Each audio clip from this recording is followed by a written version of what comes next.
Hey friends, welcome back to my Practically Imperfect Life. I thought for quite a while if I wanted to make this update video because of, well, a lot of reasons. We have been going through quite a few challenges in our family and in our lives for the last 2 months. And a lot of things have come up that were not on our 2024 bingo cards. And they have created challenges. They've created challenges for us as parents and as a family, as a homeschooling family. And I'd hate to just get on and tell you the woe is me story. However, I also thought, well, I like to try to keep it real for you guys. Show you the good and the bad and how it is that we parent through those times, how it is that we homeschool through these times, what kind of adjustments we have to make and everything. And so that was part of my motivation, right? To share that and kind of give you an idea on what we've been dealing with and how we've been handling those situations. The other thing is that I feel like we, especially moms, we have a tendency to not want to feel like we're complaining too much. We don't want to just go through and talk about all of the negative things that are going on in our life because we often, as we tell our kids, there's somebody out there who's got it worse off than you, right? And that is true, right? For every situation that I go through or that our family goes through, there is another family that is dealing something that is far worse. I know that. And you hate to sound like you're complaining when you know somebody out there is going through a tougher time than you. I also feel, though, that we need to feel more comfortable with giving ourselves permission to acknowledge that things are hard. Just because it's not as hard as what somebody else is dealing with or as bad as what somebody else is dealing with doesn't mean that it's not impacting us and our families, and it doesn't mean that it's not something that we have to deal with, that it's that it's not a stressor in our life or something that's causing us to need to make some changes. And I thought, well, by sharing that, maybe you'll feel like that freedom that you can do the same, that if there's something that is going on, don't feel bad about expressing that it's been hard for you. It's healthy for you to admit when something is hard and when something is stressing you or causing you anxiety, and to be able to get support from people. And you as a YouTube community have always been a wonderful support to me and my family. So I thought I would, go ahead and make this update video for you. So I have to rewind the clock a couple of months to kind of give you an idea of where we're at today. Way back in June, late May, June, I shared this, that I had my second cervical biopsy done, second one I've had in my adult life. Thankfully that was negative, but it definitely put some fear in me, right? That I'm getting older and I'm at a higher risk for certain things, and I need to check on stuff more frequently. So when I turned 40, one of my goals was I need to schedule my first mammogram. And so I did. I scheduled it for September, and I went and got that done. Now, as a nurse, I know there's no point in stressing over test results till they come through, right? Because there's nothing you can do about it till you know the results and you can create an action plan. But of course, I worried a bit about things. I can't help it. I work in healthcare, so I always see the ugliest side of things, right? And I get a call 2 days later, and they wanted me to come back in for a second ultrasound, or a second mammogram, a different type of mammogram, specifically to look at one side. That they said that there were some things that they couldn't visualize as well before. There were some spots that they were concerned with. They wanted to do another look at it, and they wanted to do a diagnostic ultrasound at the same time. Okay, cool. Don't panic, right? That's what I always tell people. There's just wait, let's get the test and see what happens. That is easier said than done, but all of those different thoughts started to go through my head. All of the what ifs, what if it's What if it, Lord forbid, if it's cancer and I can't work? I'm like, we are a split income household. If I can't work, that is a huge problem. What if it's really bad? What if something has spread and I'm not there for my kids? Like, all of those awful thoughts started to go through my head. I was stressing myself out completely. And I went and got the second round of testing done. And then I had to wait. My appointment was like at the very tail end of the day. So, I had to wait for official results, and I was called to do like an appointment to chat about things. And that's stressful enough as it is, but it turned out that there were just some areas of some increased density, some tissue that's stuff to watch, is the way they put it. It's not anything that needs to have action taken on it today, but we're going to watch it. And I'm going to go back again in a year and continue to do like monthly self-checks and things like that. They also highly suggested that I look into genetic testing, since I have a direct family member who had breast cancer. And there's, the likelihood that I carry the gene. And I am going to pursue that, one, because I just would like to know if I am, in fact, at a higher risk in that regard. And I feel like it's important to know if that's something that I could have potentially passed on to either of my kids. And be able to, just kind of know in that regard. There's no guarantee. If you're a gene carrier, there's no guarantee that that's what's going to happen, but it can also guide you through decisions you have to make, in the future about how you would address some things and how you would approach treatment if something did crop up. So I had that, that kind of kicked off my September. I was like, joy, right? It's just a bang up way to start things. I do have to, and in all of these scenarios, I'm really trying hard to find like the positives in everything, right? So I was stressed out about this. There's things that we have to watch. There are areas of concern that could be problematic in the future. However, there's nothing that needed to be tackled today, right? There was nothing crucial going on today. And I thanked the Lord for that, because I just don't know how we would have dealt with it as a family. I thank the Lord for the amazing technician that I had my second time through, who spent a lot of time talking and educating me, because I'm not an oncology nurse. I'm a rehab nurse. So oncology is not my area of specialty. While I know how to do like a monthly self-breast exam, I've had kids and changes in sizes and, and all that stuff. And I have a lot of tissue that's like odd feeling already. And I was really honest. I'm like, honestly, I don't know if I'd be able to tell if something was there that wasn't supposed to be there, just because of the density and the bumpiness of the tissue already. And she spent a lot of time educating me on how to notice those differences. And I appreciated that so, so much. She didn't look down on my questions. She took time to talk to me. And it was an incredible blessing to have that person spend that extra time with me. So that was early September. And then we're going through the month of September, and I work multiple jobs. So, I have full-time nursing job, part-time nursing job. I run a business from home. I try to do this stuff here. I'm writing things. I'm working on several projects. I have some future like secret projects going on. I work a part-time job. I work a ton, and the opportunity had arisen to, pick up extra hours, to expand job roles and things like that. And given like the goals that we have and the things we have going on, we've got a couple of major home projects that we want to get tackled, that we would prefer to be able to pay cash for. We have like my daughter's senior family trip we want to go on. She's doing dual enrollment, and we're paying cash for that. We're planning to rent an apartment for her next year, and those are expensive where she's going to be going to school.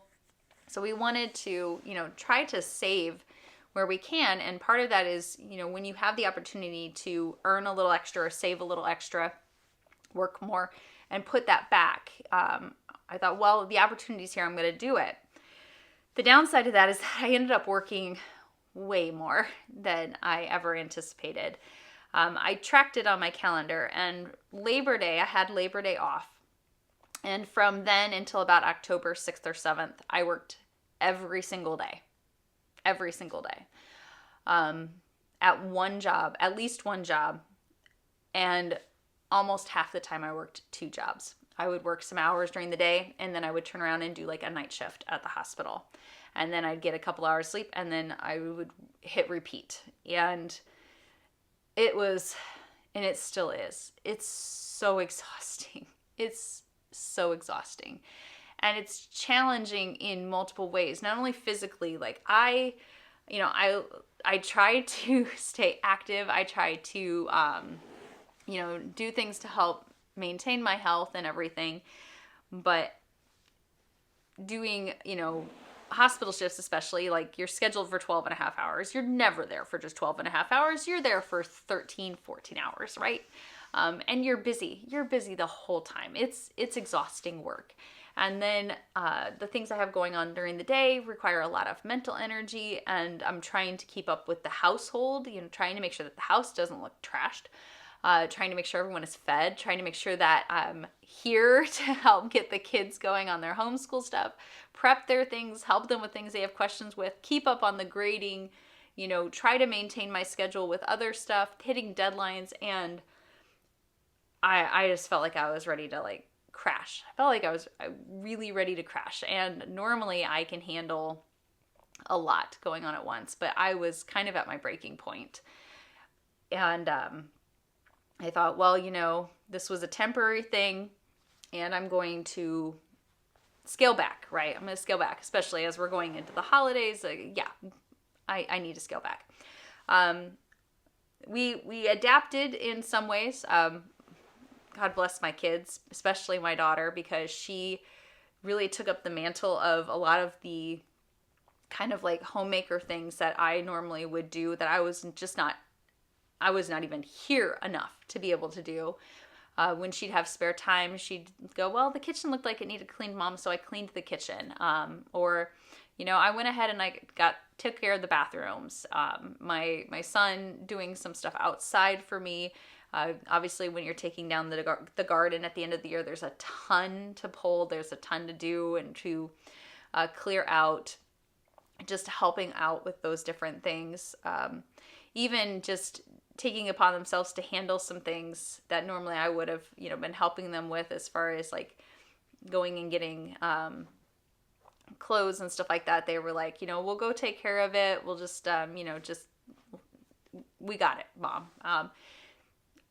It was wonderful that they stepped up and they really helped in those regards. I hated that they had to do it, but it was really nice that they were willing to, and they did so largely without being asked. They just saw that there was a need, and they really just stepped up their game.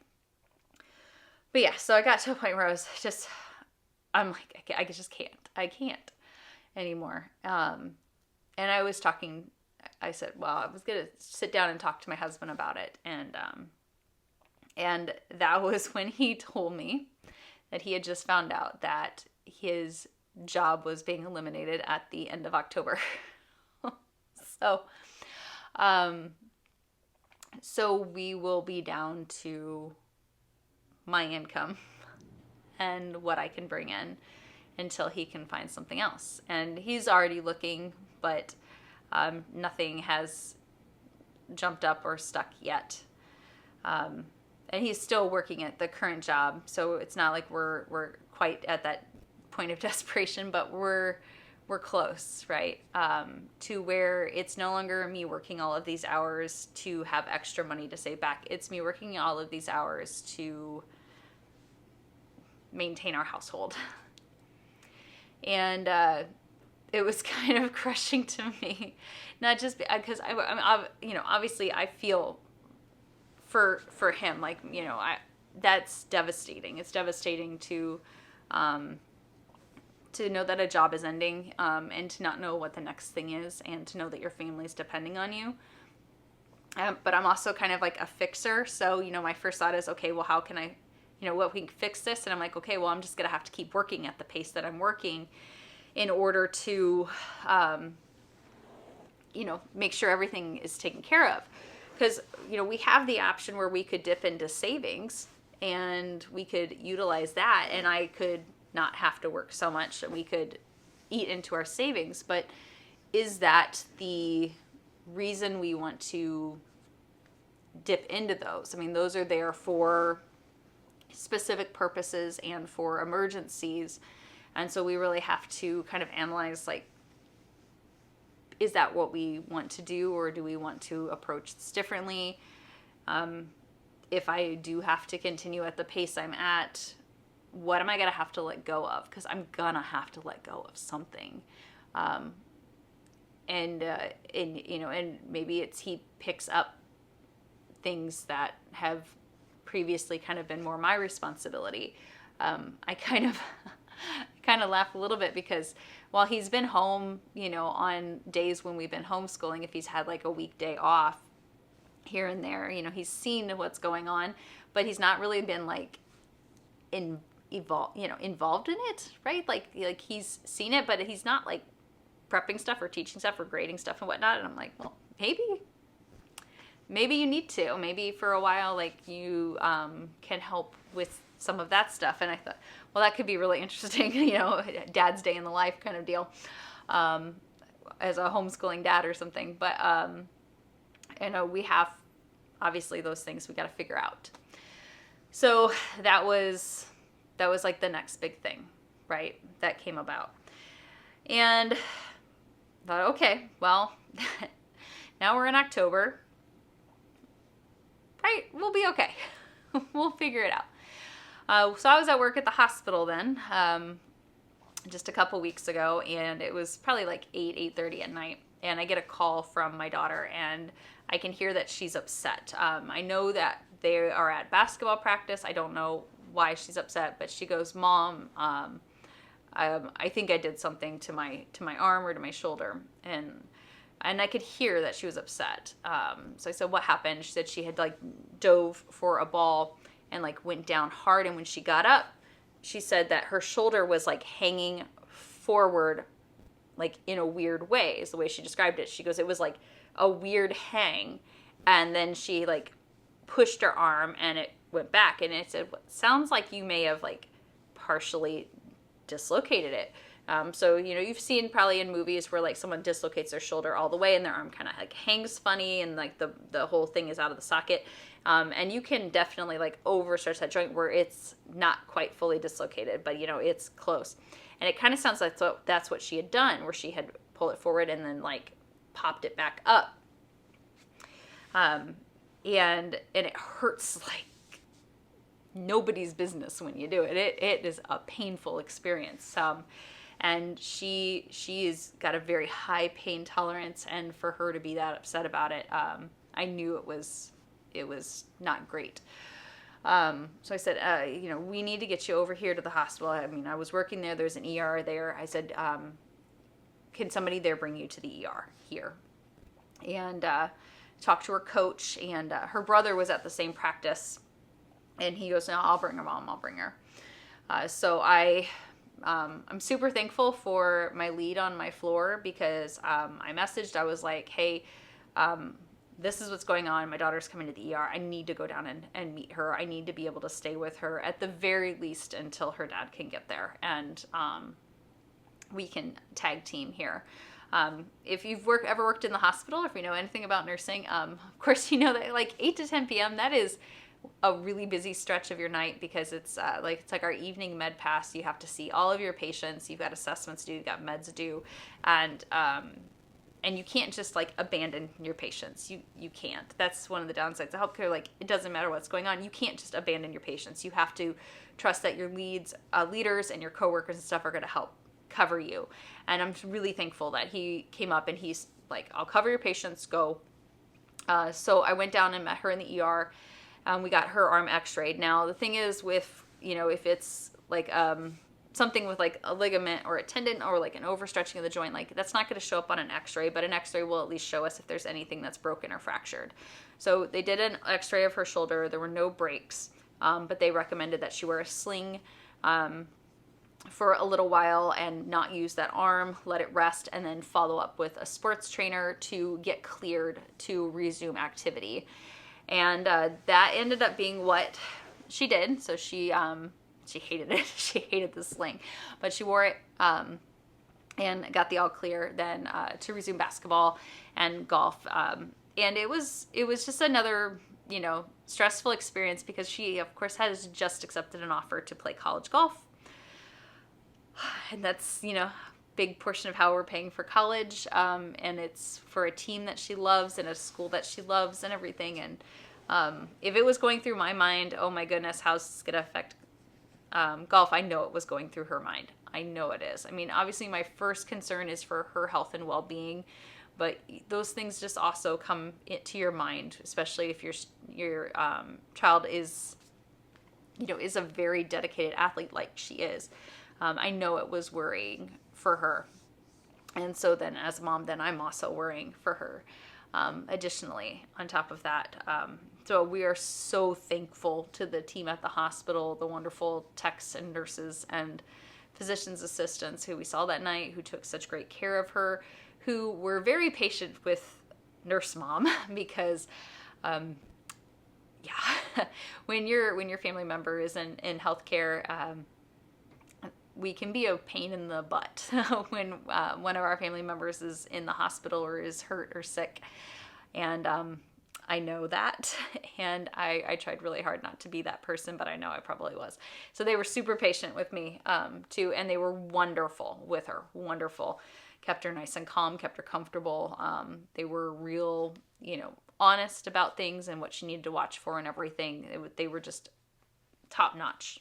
And I'm not just saying that because I work at that hospital. They really did a great job, and really appreciative to my coworkers and my lead for allowing me then to be able to go down and stay with her for as long as I was able to. I did end up having to go back up to work because, it's the hospital and we're always short-staffed. So it would have been really hard to leave for the whole night. But her dad got there, and then we were able to trade off, and he was able to make sure she got home and everything.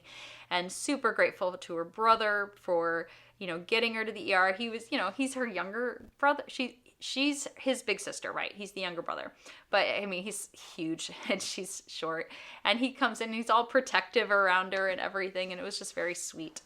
And then on top of that, her coach sent me a photo that he happened to snap before she left. And I won't show it because there's pictures of a lot of girls' faces and I don't want to share them on social media. But Emma was sitting in a chair. She had ice on her shoulder, and she obviously looked like she was in pain and upset. And I think this was right before she left for the ER. And her entire team is around her, and they're all praying. They're all praying for her. And I thought that was a beautiful demonstration, just a beautiful demonstration of the community that my kids have found in this basketball league that they're a part of. It's a homeschool basketball league. These are not just friends. This is an extended family. And it's not just a family, it's a family of faith. And it's just a wonderful community. And it was just really beautiful to see that her teammates, they were all just there praying over her and praying for her to be okay.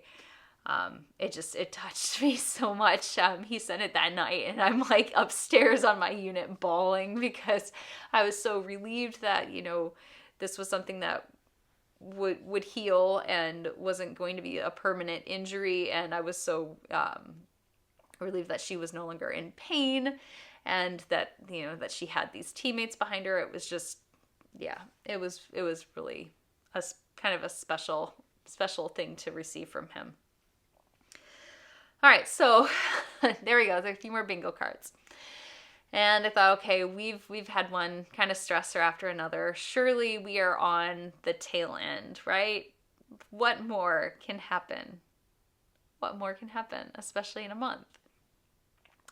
So then last week, I was over at my church about 10 at night.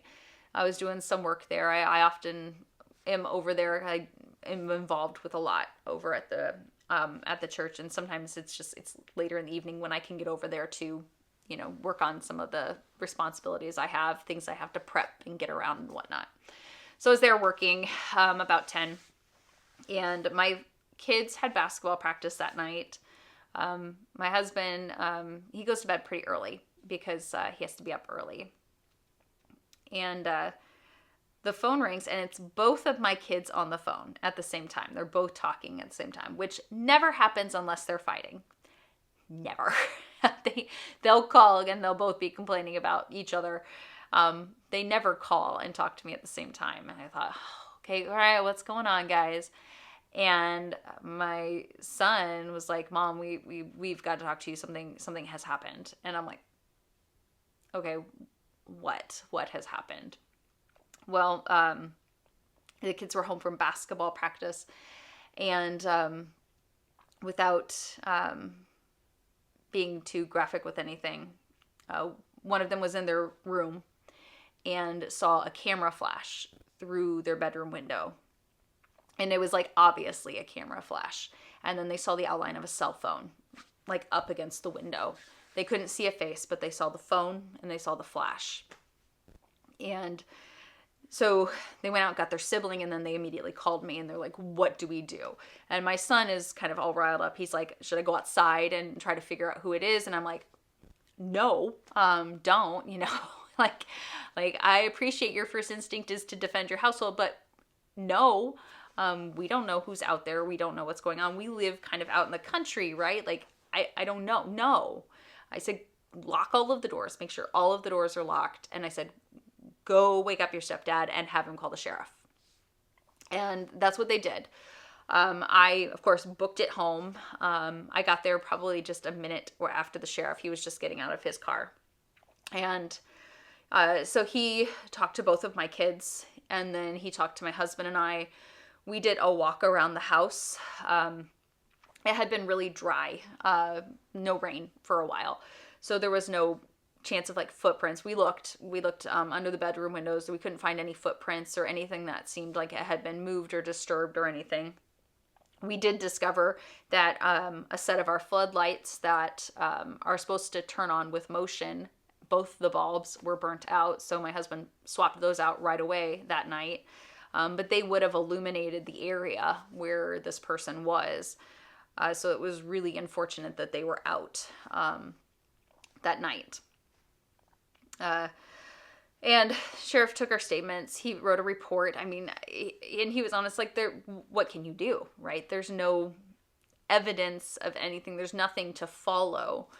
And he even was kind of questioning if they'd seen what they saw. And my daughter was looking at him like, we're not lying. Like, this happened. And we're not stupid. We know what we saw. So, I think he finally realized, like, this is not a joke. We know what it was. And so he offered to have extra patrols come around our neighborhood to just make their presence very well known. Like, hey, we know we're here. And unfortunately from there was not much else that could be done. Like, there's nothing further that you can really do or investigate. So, of course, I immediately got online and I ordered security cameras to put at our entrances, front and back, and angling things so that way they cover like the back side of the house and the front side of the house. So if anybody were to return to our property, we would catch it on camera right away. This was scary. This was scary. Somebody was outside my home and somebody was taking pictures of one of my children.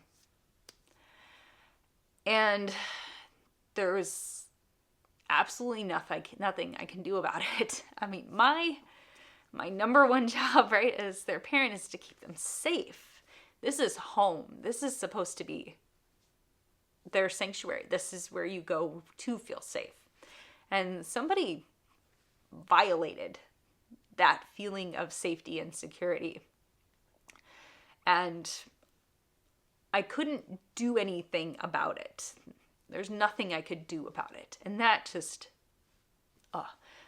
it went through my mind like, I wish I'd been home, because by golly, I would have caught that person and, I would have done something that would have been really stupid. I know it because the mama bear in me was just like raging. It was raging. I was raging for days, about this. I was so mad and so upset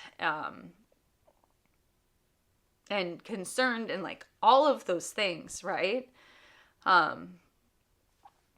It's just, it's like a sick feeling, right? It's just a sick feeling. And so, and of course then, you have to talk through your kids through this. Make sure that they're okay. Make sure that their concerns and worries are addressed, because we have no idea what was caught on camera. We have no idea if it has happened before. We don't know.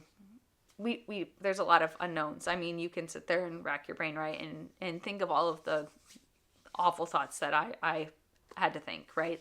I'm sure they're all coming to your head right now, because they were flooding my brain at the time, and they still do. So we have done everything we can to try to recreate that sense of security.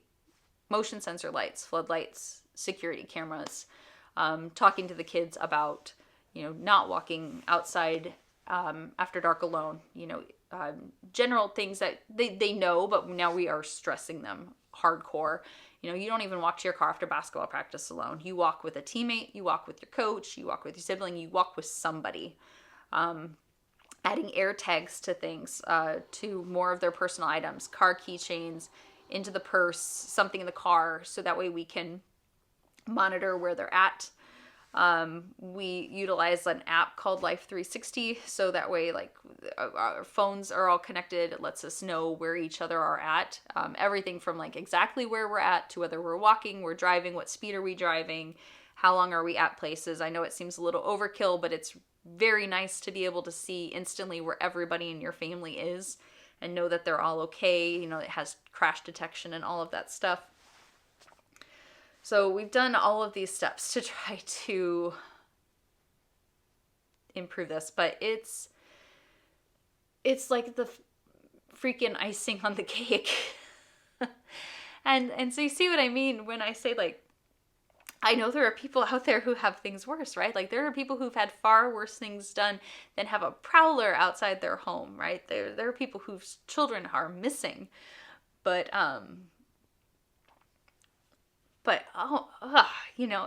it's hard. It's hard, and it's so scary. So scary, especially since I'm on social media, right? I'm here, and you guys have seen me do tours outside the home. You've seen my home inside and out. Granted, if you live out of state, you probably have no clue where my place is located, but if somebody who was relatively close by saw it, they might be able to figure out where we're at. And that's part of that's terrifying now. It's just so scary. And so, yeah, so we have been having a really tough fall. And I have been having a really tough fall, trying to maintain a positive attitude and be strong for everybody who needs me to be strong. So, and it's hard. And I don't want to be afraid to admit it, because I don't want any of you to feel like you can't admit when things are hard and when you need a mental break, when you need extra support, when you need, somebody to give you a hug and bring you a coffee. You should be able to reach out for help when you need it. So that is my big message, right? If stuff is getting tough, let somebody know and let them help you. And hug your kids, guys, because man, oh man, it's a crazy world. So all that to say, there is a lot that's been why I've not been on a lot lately, why I haven't had the time to, finish videos that I've started filming or videos that are sitting on my computer waiting to be edited. There are projects that I have in motion that I've been working on that, need my attention to get finished, and working at the pace that I can, and at the pace I can while, maintaining my sanity as best I can, too. So I'm not abandoning all things, homeschooling and YouTubing. I feel like there's a value in sharing our journey with you guys, and then showing you what's going on and how we are approaching different things and things we're learning. So I don't want to stop doing that. I just need to make sure I'm taking care of the family first, and then get to everything else as I'm able to. So I do have lots of things I think will be fun and awesome and helpful for you guys coming. I just can't make promises as to how quickly all of that will get out to you. I will do my darndest. So,